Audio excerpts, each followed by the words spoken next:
Bob Dylan's Greatest Hits Volume 1. And I remember finding it and thinking that, I would have no interest in it because it felt like it'd probably just be old person music. That's what I thought at the time. And I put it in this little cassette deck that was on the boat, and it blew my mind. And it's one of those things that sort of like greatly rerouted everything that I knew to sort of be true in my life up until that point, and then kind of set me on this whole new path. So that little tape is a great musical artifact in my life. There is a collection of poems by a poet and songwriter named David Berman, who was in a band called the Silver Jews, who I'm a huge fan of. And I got this collection of poems by him that's called Actual Air. I got it because I was a Silver Jews fan in my youth and my teenage years. And I remember at the time thinking, like, this is sort of a funny thing to exist because I like this guy's music, and here he is, this sort of contemporary poet.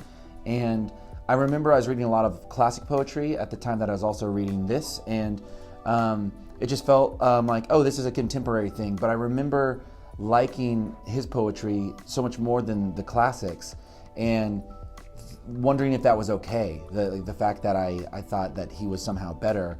And it's funny now because I'm 35, I just turned 35 recently, and so, and David Berman has passed away, and he has become this sort of classic and this legend in his own right.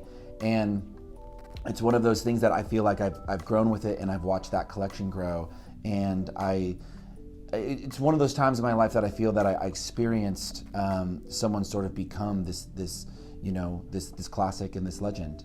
So that's something that's meant a lot to me, and it's kind of shaped my outlook on how I look at writing and how I look at a lot of the world. There's no real name or one group that I really look to, but I used to live in New York, and I used to live in Brooklyn, New York, and there was this sort of DIY community. You could just sort of call it like the Brooklyn DIY community of that time. And there's a lot of venues that were involved in it. There was a venue called Death by Audio. There's a venue called Glasslands and Market Hotel. And some of these venues still exist, but they're where I got my start. A lot of me and my friends' bands, and just sort of a network of kids who would build stages and throw shows and start bands. And it really sort of shaped my ethos, and it's how I came to be a professional musician, kind of with not meaning to. I got into these things just for the fun of it, or just to play a show or to share ideas.